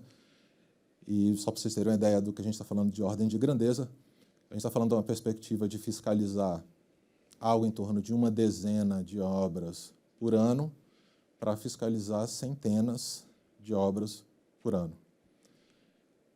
Nós vamos chegar lá. Do que exatamente a gente está falando de fiscalizar? Porque o CPSI não é para substituir a fiscalização do TCU. É para nos substituir na fase inicial, talvez, nessa coleta de informação, nos subsidiar com informação para que aí sim a gente complete o processo de fiscalização. A gente teve que tomar bastante cuidado com essa narrativa ao longo do trabalho. A gente evitou usar a palavra fiscalização de todas as formas, a gente inventou qualquer sinônimo que não fosse a palavra fiscalização, porque rapidinho, nas primeiras interlocuções, a gente colheu algumas manifestações no sentido de que o TCU está terceirizando a sua atividade, o TCU está terceirizando a sua fiscalização. Então, a gente teve um cuidado muito grande com a comunicação nesse trabalho, ao longo dele quase como um todo. A gente se esforçou bastante sobre isso, internamente e externamente. Mais à frente eu vou até abordar isso. Nós tivemos campanhas em rede social, usamos muitas redes sociais do TCU. Eu dei entrevista para a rádio, a gente deu entrevista para a televisão. A gente espalhou a palavra sobre o que era e do que se tratava, proativamente, para combater narrativas como essa que poderia dizer que a gente estava terceirizando o trabalho do TCU. A gente, ao fim, tendo feito o chamamento público, termina, então, o nosso edital, publica, contrata, ao final, 3 startups. As startups chegam com as seguintes rotas tecnológicas. Uma delas, uso de imagem de satélite. A outra, uso de sobrevoo com drones. E outra, participação cidadã, crowdsourcing, participação cidadã. A que indicou o uso de imagem de satélite partiu da empresa que o uso da imagem de satélite fosse a rota tecnológica preferencial, mas que eles usariam de forma subsidiária também as imagens obtidas por drone, por sobrevoo de drone, e o crowdsourcing. Essa já foi a proposta da empresa, a gente achou interessante, já foi uma das classificadas. Então, essa, satélite preferencial, mas as outras 2 sendo possíveis, uma só crowdsourcing, só participação cidadã, e uma só sobrevoo de drone. Só deixar claro que a participação cidadã é paga, né? A empresa remunerava o cidadão para poder fazer o levantamento em campo. Né? Quando a gente falar dessa rota tecnológica em especial, e esse é um ponto que dá polêmica também, porque todo esse processo foi de aprendizado. E a empresa, que é o Colab, é uma startup que foi contratada para explorar a rota do crowdsourcing, eles já tinham experiência com outras iniciativas de crowdsourcing para a prefeitura, para outros serviços para o estado do Piauí, para outras iniciativas, e eles já tinham chegado à conclusão, era a proposta deles, em remunerar essa participação cidadã. Agora, como calibrar o valor dessa remuneração? O cidadão lá na cidade dele ir na rua tal, tirar fotos, fazer um vídeo de uma obra de pavimentação. Nós começamos com R$40, sempre perguntam o valor. Acho que foi 20. Começou com 20? Mas foi o primeiro, praticamente não teve adesão, né? E aí, com 40 a gente começou a ter adesão, aí a gente subiu para 50 e chegou a quase 100. Lembrando que... Era por rua, né? Sim, eu falo. Uma pessoa pode fazer... Você fala assim, a obra são 5 ruas. Mas a gente separava mais ou menos por rua. Então, uma pessoa podia fazer mais de uma verificação. Foi a palavra que a gente achou para substituir fiscalização. Uma pessoa podia fazer mais de uma verificação. E uma pessoa podia ganhar R$400, R$500 por dia fazendo isso. A adesão foi baixíssima. Baixíssima, baixíssima. Aliás, um grande aprendizado da participação cidadã foi a dificuldade de engajar o cidadão para participar. Acabou não sendo a rota tecnológica que a gente escolheu, acho que em boa medida, porque não foi possível engajar o cidadão. A gente gastou um dinheiro razoável. A nossa maior componente de custo dessa rota tecnológica foi publicidade. Sim. Né? Sim. Mídia paga, tráfego pago. E não é o valor que se pagava para a pessoa ir lá. A gente gasta muito mais com publicidade do que para a pessoa fazer o serviço. Poucas pessoas foram fazer o serviço. E já me perguntaram, mas você tentou pagar R$500, R$1.000 para alguém fazer esse serviço? A gente cai num outro problema. Alguém abordou de ontem para hoje que a participação tem que haver um quê de altruísmo, tem que ser graciosa, sem remuneração. É o que se espera da participação cidadã classe. Alguém falou, não, ele não remunera nem o transporte da pessoa. Alguém deu esse exemplo nesses dias. Aonde que deixa de ser participação social e passa a ser prestação de serviço? Qual é o valor que vira essa chave? E aí, na hora que fizer sentido econômico, prestar esse serviço para o TCU em vez de desempenhar outra atividade econômica, a pessoa para de fazer o que ela faz e passa só a viver disso que eu estou oferecendo para ela. Isso é muito difícil. Isso não está escrito em lugar nenhum, não tem métrica para isso, não tem experiência que a gente conheça sobre isso, e a gente parou abaixo de R$100. De qualquer jeito, os valores, quem estipulava era a empresa, né? A startup que estava com essa rota tecnológica. Ela fazia as propagandas, normalmente pelo Instagram, Facebook e, por último, no Google Ads, e ela estipulava os valores. É verdade que ela estipulava os valores, e a gente teve um cuidado muito grande nessa condução do trabalho com as startups em não pautar a startup. Eu não queria transmitir, nós não queríamos, a equipe, transmitir para a startup nossas próprias limitações. Eu falei isso em mais de uma reunião, de que se eu soubesse resolver o problema, eu teria resolvido. Eu contratei uma startup porque eu não sei resolver, isso é algo óbvio. Então, a gente procurou interferir o mínimo possível. Mas essas decisões eram conversadas, porque a gente conversava todo santo dia, de segunda a sexta, durante 10 meses, a gente se falou todos os dias, praticamente todos os dias. Pequenos períodos, a depender do que estava sendo feito no projeto, não precisava falar todo dia. A gente estava só à disposição se eles quisessem tirar alguma dúvida. Mas, na maior parte do tempo, a gente teve reunião todos os dias com eles. Então, a gente conversava sobre tudo, inclusive sobre essas estratégias de comunicação, de remuneração, como é que ia fazer, não ia fazer. A gente pode, inclusive, agora, Sim. Lauro, fala um pouquinho, por favor, de como é que foi essa metodologia do trabalho. Como é que foram as sprints, o Scrum, como é que a gente fez isso? Isso já foi, inclusive, definido em edital, né? O acompanhamento ia ser por metodologia ágil, e a gente tinha as dailies, reuniões diárias de meia hora com cada uma das empresas, então, no mínimo, era 1h30 por dia. E também tinha os sprints, que eram a cada 15 dias. Então, tinha uma reunião de planejamento sprint, onde a empresa propunha o que ela ia executar naqueles períodos de 15 dias, e depois a gente fazia a verificação. No final de cada sprint, a gente fazia essa verificação se ela tinha concluído ou não, né? E o pagamento dela, ao final desses 2 sprints, né, que era definido se ela tinha cumprido ou não o que ela planejou para a gente poder fazer o pagamento. Isso aí tem uma diferença grande de modelo mental de contratação, né? A gente está remunerando esforço. Não tem uma entrega de produto, exatamente. Você está remunerando desenvolvimento. Você está perseguindo a solução de um desafio. Tem risco tecnológico. Você pode conseguir ou não conseguir. Você vai remunerar o esforço do mesmo jeito. Então, a gente já foi muito questionado sobre isso por colegas curiosos. Mas como é que vocês pagavam a empresa? O que atestava o que a empresa fez? Primeiro que a gente gravava todas as reuniões de planejamento e de review de sprints. Essas reuniões todas foram gravadas e compõem o material, o acervo do material que a gente guardou para comprovar todo o projeto.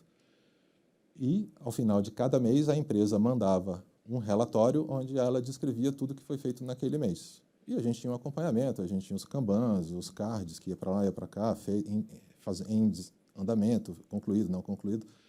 Mas, em alguma medida, somos nós que atestamos que houve o esforço naquele mês, as reuniões são uma evidência disso, o relatório registra essa informação, nós assinamos o relatório e assim era pago todo mês o desenvolvimento do projeto. Fala aí, Laura, o Transfere Gov entra aqui, a extração de dados do projeto. Como é que, na prática, começou o trabalho das startups? O que consistia o trabalho da startup? Onde que ele começava? Agora é a parte prática mesmo, né, onde as empresas foram executando o serviço. A gente tinha a primeira etapa, que era extrair os dados de projeto, né? A gente tinha que pegar os dados do Transfere Gov, a gente baixou os dados dos projetos e passava para a empresa. Então, ela tinha que pegar lá toda a documentação do Transfere Gov, estudar qual rua ser pavimentada, qual tipo de pavimentação, as áreas, né? Todo esse material. E a gente teve um problema que a gente não imaginava no início, porque os dados do Transfere Gov não estavam muito uniformes. Tinham bastante variabilidade dos dados. Tinha projetos incompletos, tinha muito projeto bom, mas tinha muito projeto incompleto. Um projeto estava em PDF, outro estava em imagem, outro em DWG. Não eram uniformizados os nomes cada um de um tipo, não tinha padronização nenhuma nisso. Então, foi um grande desafio no início para as empresas extrair esses dados. E uma das premissas nossas, né, que até foi colocada em edital também, é que fosse feita a maior parte do trabalho possível com inteligência artificial, né, com extração automatizada de dados, né, e análise também, né, para poder a gente ganhar escala, né, que é essa parte que a gente falou no início do desafio, que é fazer fiscalização em larga escala. Foi uma surpresa para a gente. e foi uma limitação grande para essa intenção que a gente tinha, a desestruturação dos dados do TransfereGov. A gente não tinha se dado conta que era desse jeito, a gente nunca tinha se deparado com esse problema. E conversando com a gente na equipe, a gente até brinca que antes da gente inventar de fazer um segundo CPSI, a gente tem que fazer um trabalho no TransfereGov para ordenar os dados do que está no TransfereGov, porque, como se diz aí na programação e na matemática, garbage in, garbage out. Se eu não tiver dados estruturados, e isso foi falado aqui por muita gente, né, nesses 2 dias, eu tive prestando atenção.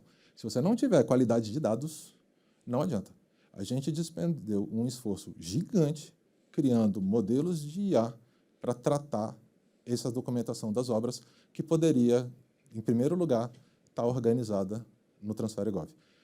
Metadados que não existem no TransfereGov deveriam existir. Você tem problema de toda sorte. Você não tem geolocalização de muita coisa. Você tem problema de endereçamento. A rua tem um nome no papel, ela tem outro nome lá na cidade, ela é conhecida pelo terceiro nome pela população. Teve lugar que a gente praticamente não conseguia achar do que se tratava a obra.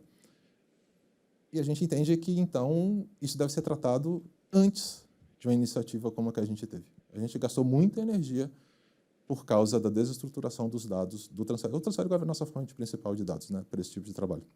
Então, isso foi algo que a gente descobriu e aprendeu. A gente até propôs fazer esse trabalho, nós vamos fazer esse trabalho. Sobre o TransfereGov, já conversamos com o Ministério da Inovação, com a Regina, fizemos reunião com ela e vamos tratar isso.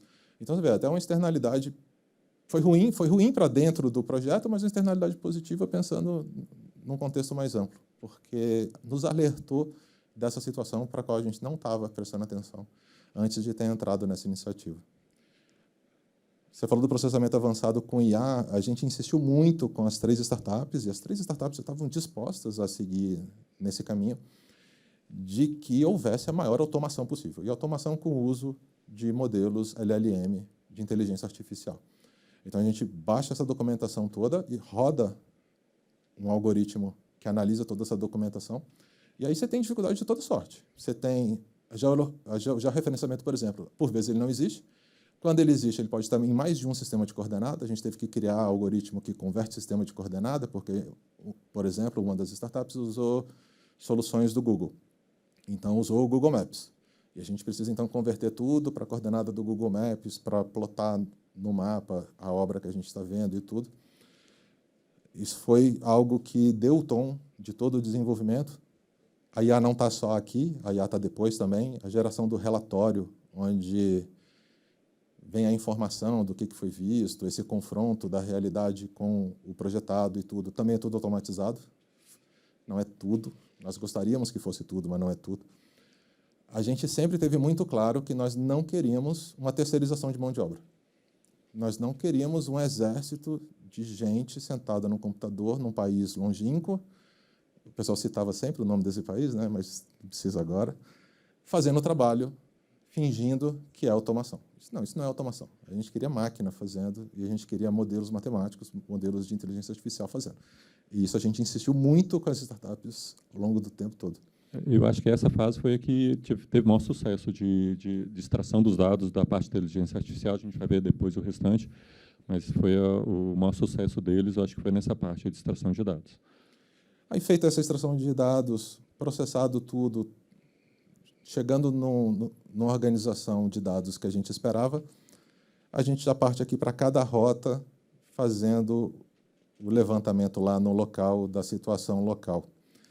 E aí, a gente aprendeu muita coisa. Muita coisa que a gente achava com base em absolutamente nada, só em achismo. A prática, a realidade mostrou para a gente. A gente achava que adquirir imagem de satélite era algo simples. Adquirir imagem de satélite, imagens encomendadas, não imagens de acervo, não é algo trivial.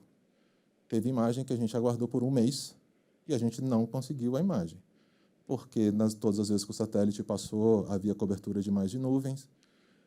A gente sofreu para caramba com fornecedores de imagem, tentamos em Singapura, na Alemanha, em tudo quanto é lugar, fornecedor de imagem, lutando contra os preços. As imagens são caríssimas. Você pensa em alguma coisa que pode chegar a R$10.000 uma imagem. Rapidamente, a gente abandonou a ideia de encomendar a imagem, né? Porque tem 2 tipos de imagem de satélite. Você encomenda, você você fala, eu quero que tire desse local agora. Então, quando o satélite passar ali, ele vai tirar. E tem a imagem de acervo, que o satélite vai passando e ele vai tirando. Essa imagem encomendada que é dificuldade, grande dificuldade. As imagens de acervo, elas já são muito mais baratas, são coisa de 5% do valor desses 10 mil, em torno de menos de R$1.000, de 500 a R$1.000, e é muito mais fácil de pegar, né? Ela está lá, é só você chegar e escolher qual que você quer. Se ela coincidir com o período que você quer, fica muito fácil de pegar. Aí, assim, para continuar reclamando de dificuldade que a gente encontrou e não tinha previsto, sai da imagem de satélite e vem para o drone. A gente não conhecia exatamente qual é o regulamento de operadores de drone. A gente não sabia do Ministério da Defesa e de todo o requisito que tem que ter uma empresa cadastrada junto ao Ministério da Defesa para fazer processamento de imagens obtidas a partir de drone. Nós tivemos 2 reuniões presenciais lá no Ministério da Defesa, vendo se a gente conseguia encontrar algum caminho. E isso quase inviabilizou contratar o serviço de drone, porque a nossa realidade aqui era fazer um enorme varejo de drone. Era usar o camarada lá no local que tem um drone. A gente começou um pouco exigente, querendo quem trabalhava realmente com levantamento e tudo, terminou aceitando quem fazia festa de menino. Qualquer drone servia no final, qualquer coisa servia. Porque você esbarra na dificuldade, você não consegue, como é que você faz? Então, a gente teve muita dificuldade também com o drone.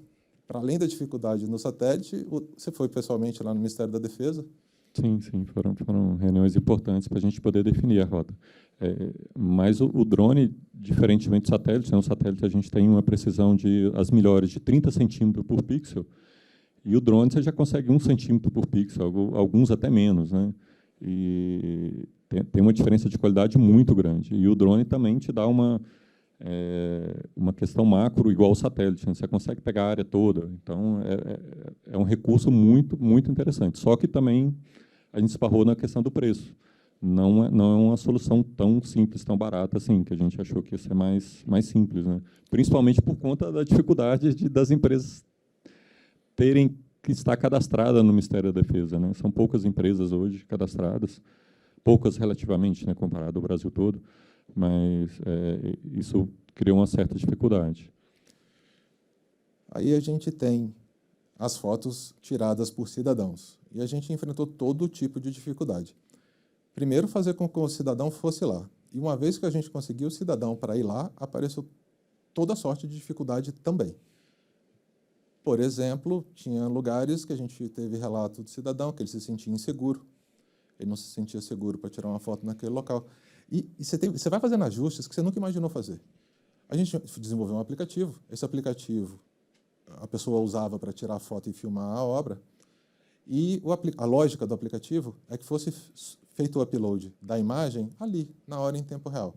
Ali já vinha georreferenciado, já vinha com metadados da imagem e tudo mais. A gente recebeu retorno de cidadão pedindo para que não fosse feito o upload ali na hora, como condição para validar a contribuição dele, por questão de segurança.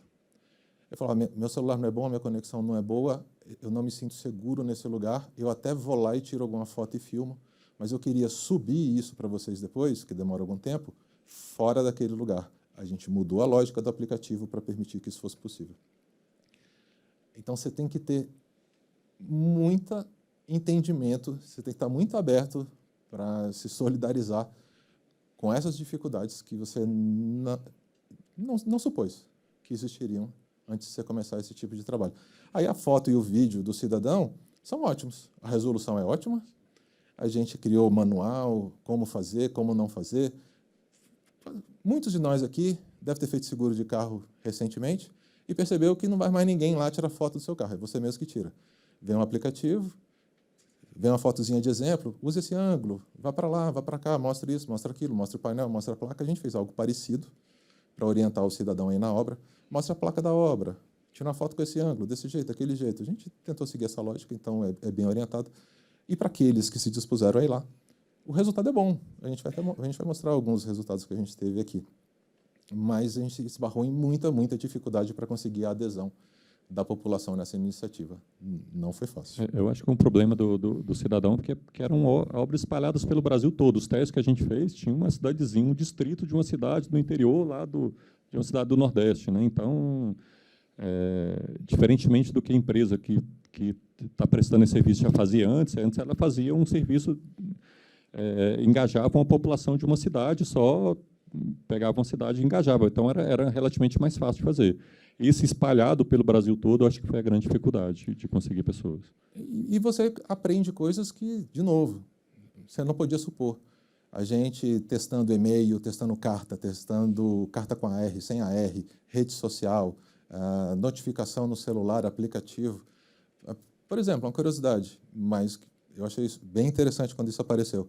Quais são os dias e horários que você tem maior conversão de e-mail? De um e-mail que você manda para alguém. Quais os dias e horários que tem maior probabilidade para aquele público que a gente estava buscando? Isso vai ser diferente para diferentes públicos. Terça-feira e quinta-feira, a partir de 19 horas. São os dias que você tem melhor conversão de e-mail. Qual dia que você tem pior?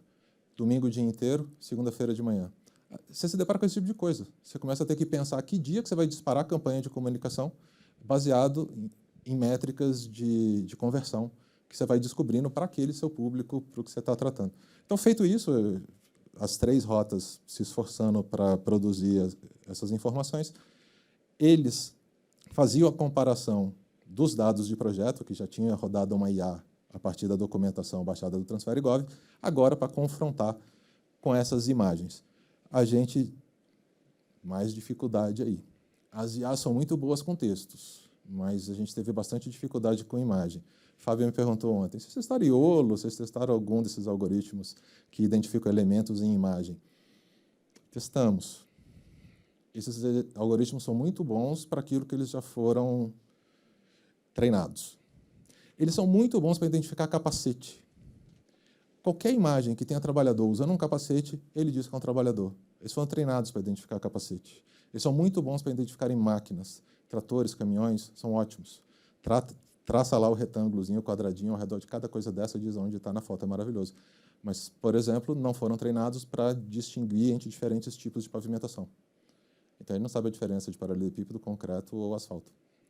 E, no escopo de um projeto desse nosso, não tinha como treinar modelo de IA. Então, a gente, desde o início, as 3 startups foram categóricas nisso, falaram, olha, o dinheiro que vocês têm, o tempo que vocês têm, a gente não treina nada. A gente tem que partir de coisas que existem. Então, a gente usou muito mais a LLM propriamente dita, tentando fazer a análise de imagem, do que partir para treinar um algoritmo especialista em identificar elementos de imagem. E acabou sendo essa a solução que a gente tem no final. Isso é bem interessante. As 3 empresas, uma delas ficou exclusivamente a respostas com IA, né? Na verdade, o desafio era responder algumas perguntas já pré-estipuladas, né, que tinham um edital. Uma das empresas utilizou resposta só com IA. Eu acho que foi o pior resultado delas. Infelizmente, eles não conseguiram um prompt ou a inteligência artificial ainda não conseguiu chegar no nível de responder corretamente. Fazer a análise da imagem, comparar com o projeto, ver onde é que está o problema, né?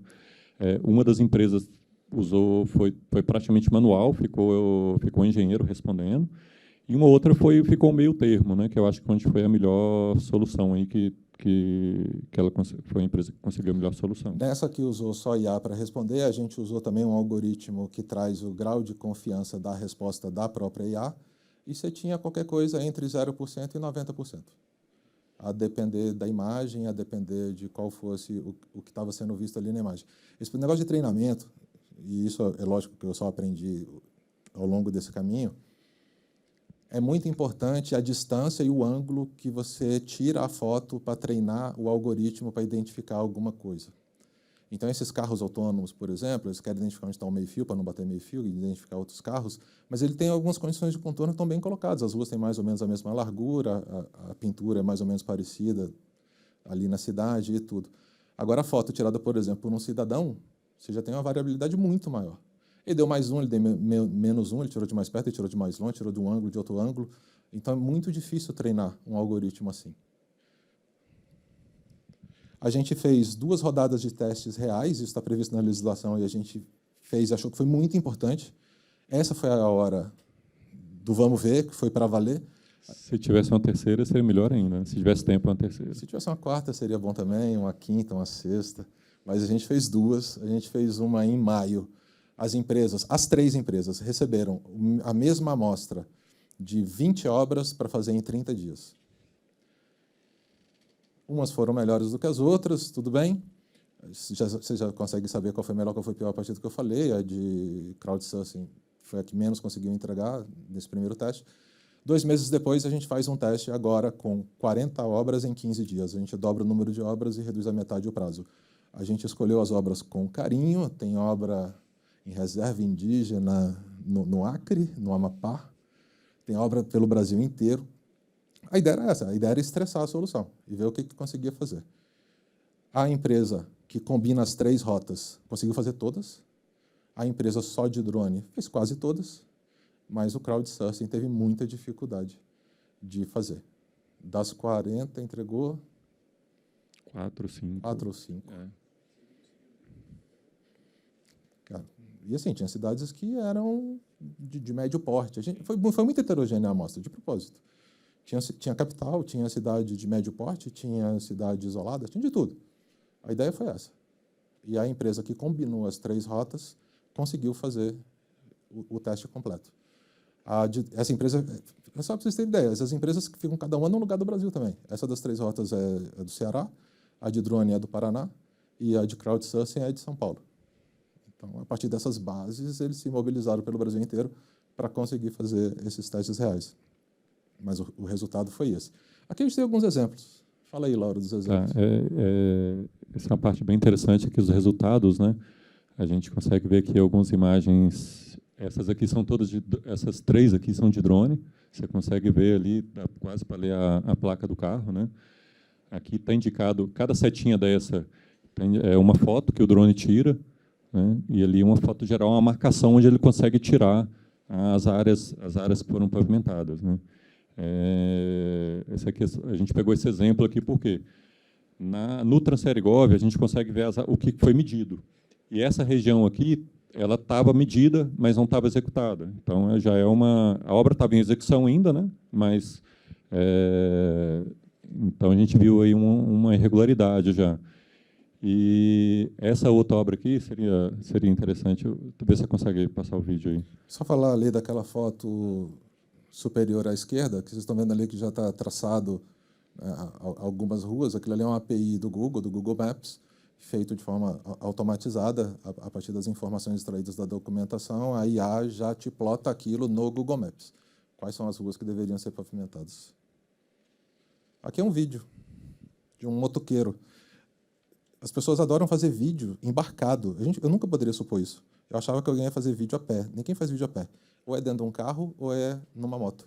E até porque isso aí era uma área rural. Isso aí, então, era uma via, sei lá, de uns 3 quilômetros. Então, provavelmente isso é difícil fazer a pé, né? Mas o interessante aí é que a gente consegue ver também outra irregularidade no início ali. Isso aí já estava pago a subbase e regularização, eu acho. E nitidamente ali também não estava executado, né? Então, foi uma outra irregularidade também. E falando da empresa que fez a combinação das rotas, eu acho que foi a melhor solução, já adiantando o resultado, né?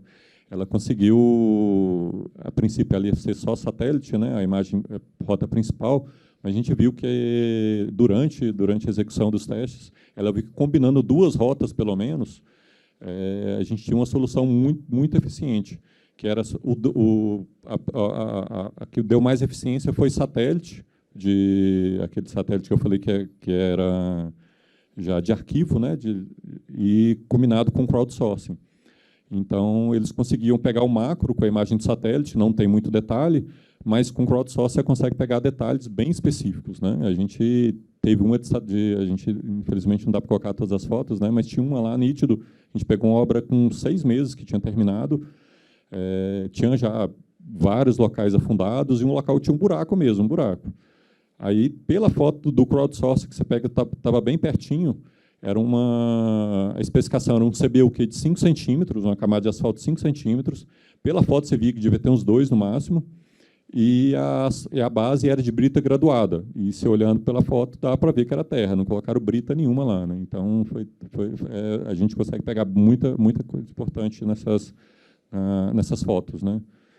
E aí, só uma curiosidade, né? Ao longo do caminho, você tem que estar aberto para possibilidades que você não tinha pensado antes. A gente, por exemplo, descobriu que ganha bastante pedindo para o operador de drone tirar foto. Então, a gente fez do operador de drone um cidadão a contribuir com o projeto. Porque aí vinha a imagem do drone, né, feito depois de processada, vem a ortofoto, mas nós tínhamos a foto do operador, e a gente brifava um pouco o operador. Nós estamos interessados em ver tal aspecto, se existe tal serviço ou outro serviço, se existe um defeito, isso e aquilo. De forma bem simples, bem leiga. O operador do drone conseguia fazer isso aí sem dificuldade. E enquanto o drone estava voando, ele já tinha feito plano de voo, o drone voa sozinho, você não precisa fazer absolutamente nada, ele não tinha nada para fazer mesmo, ele ia lá percorrendo a área e tirando foto com o celular dele. E aí mandava as fotos junto com o trabalho do drone. Então a gente ganhava aí. E ele a gente nem pagava mais por conta disso. A gente pagava só o serviço do drone. E ele já estava lá. Então é isso, gente. O tempo que a gente tinha, a gente teve a intenção de fazer esse overview do que foi o projeto. Como eu prometi, está aqui o nosso e-mail. Quem quiser entrar em contato, fica à vontade, serão todos bem-vindos. Obrigado.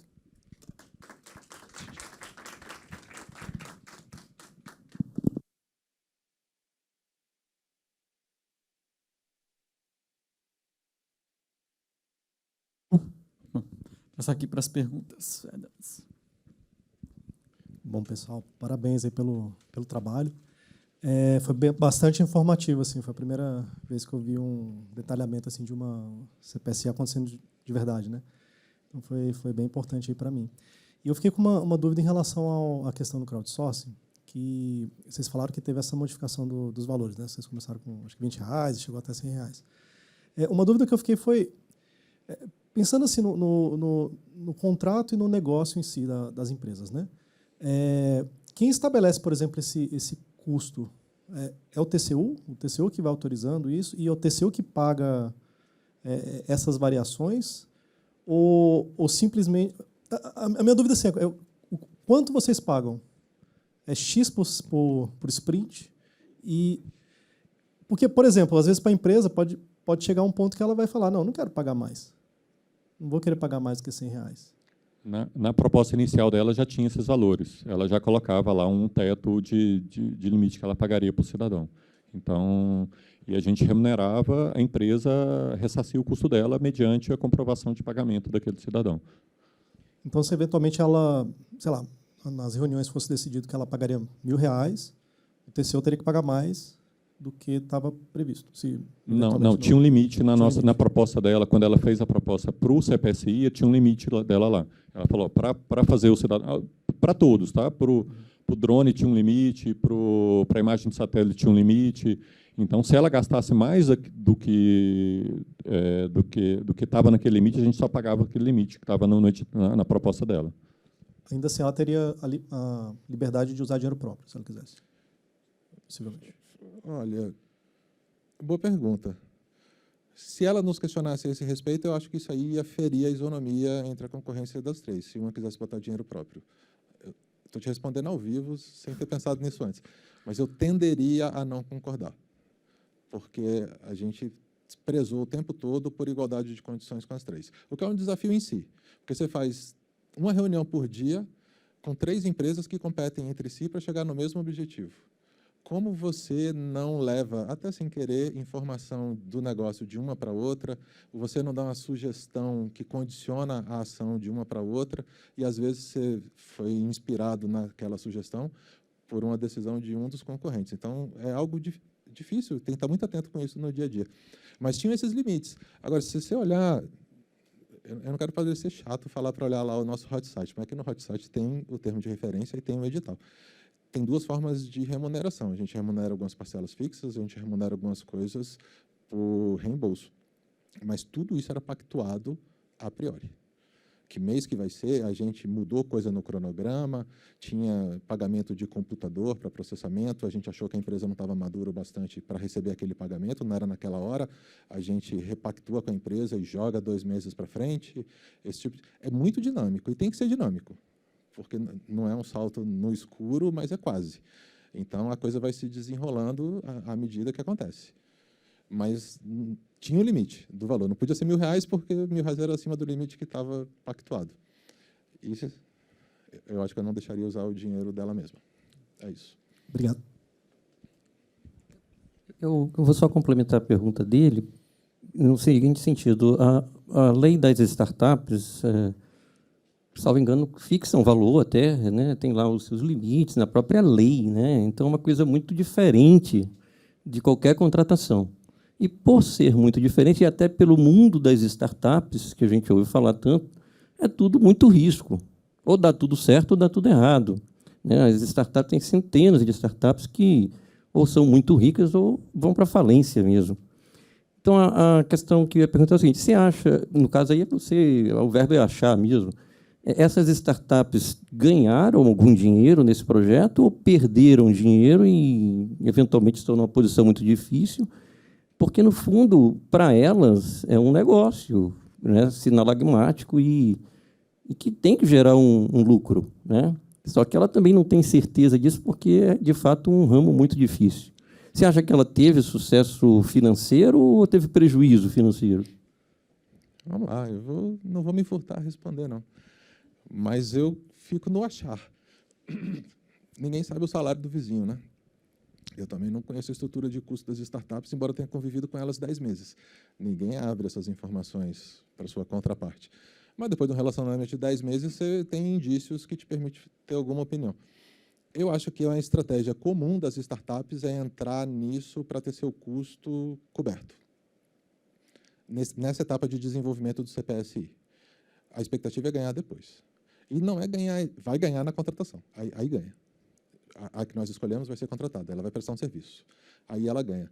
Mas eu acho que aonde está a galinha dos ovos de ouro e aonde brilha o olho da startup é na propriedade intelectual.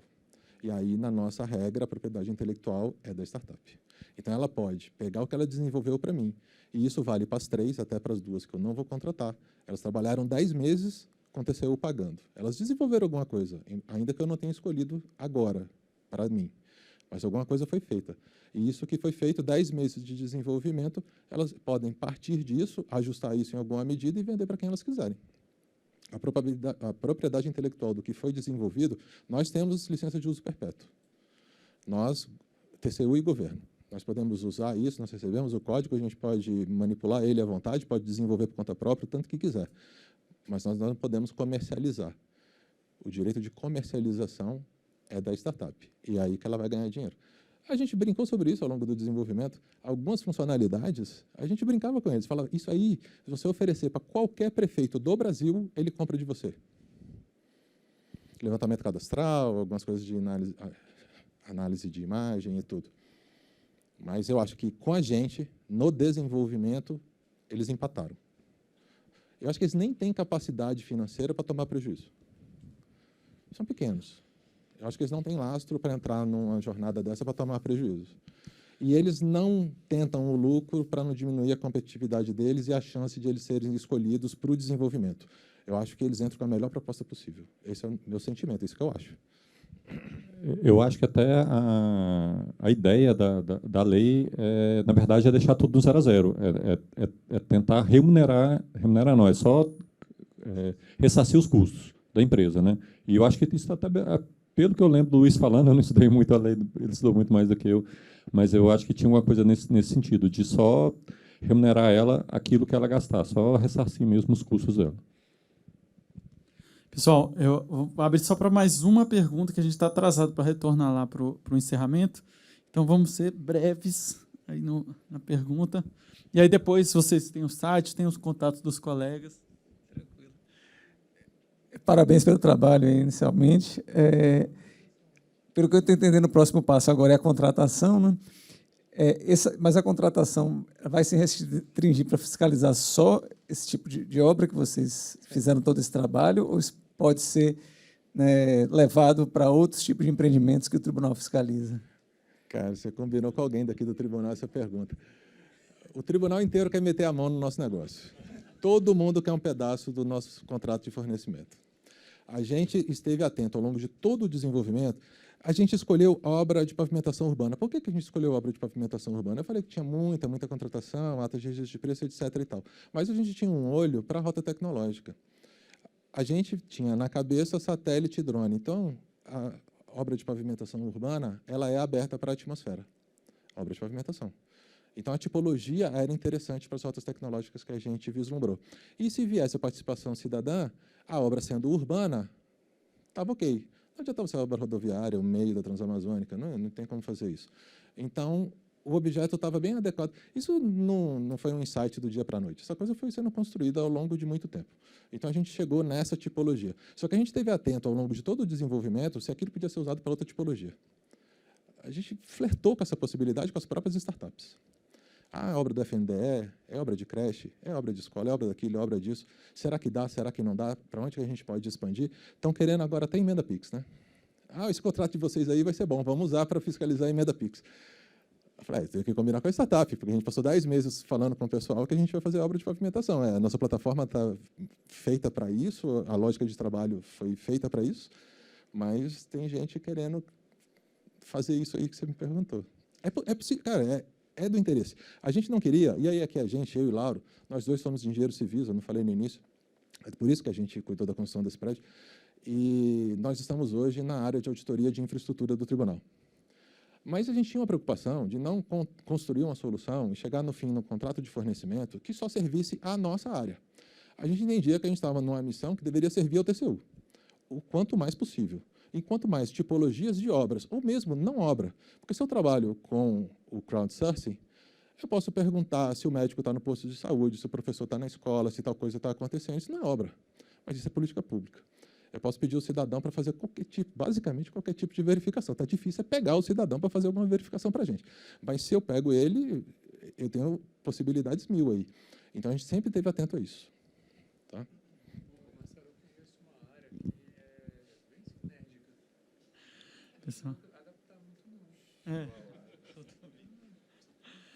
Pessoal, obrigado, Lauro, obrigado, Marcelo. Vamos todo mundo lá agora para o encerramento lá no auditório. Valeu.